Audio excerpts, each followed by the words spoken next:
C'est une grande première donc dans toute l'histoire des États-Unis. Donald Trump fait aujourd'hui face à la justice pénale de son pays.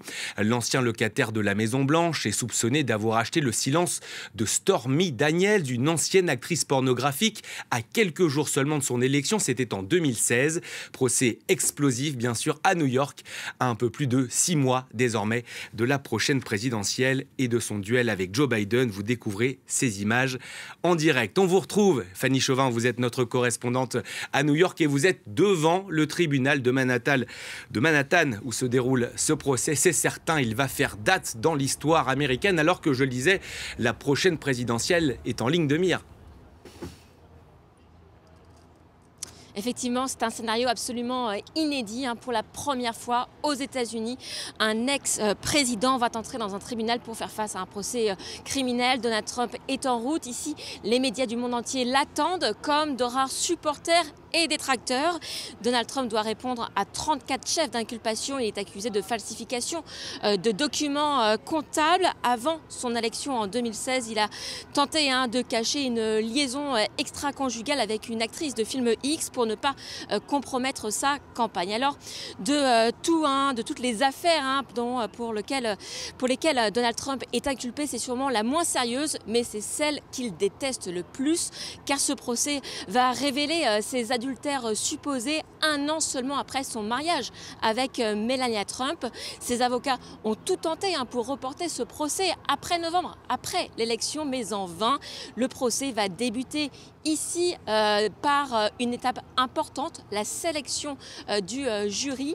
Plus d'une centaine de New-Yorkais sont convoqués ce matin au tribunal.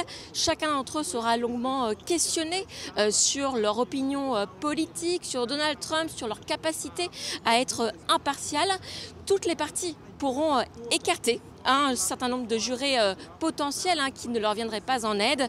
Au final et au bout d'environ 2 semaines, 12 jurés et 6 suppléants vont être choisis pour déterminer si Donald Trump est coupable ou non.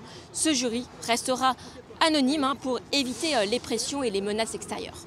Et on attend toujours la sortie de Donald Trump, image en direct toujours sur l'antenne de France 24. Fanny, que risque concrètement l'ancien président américain ?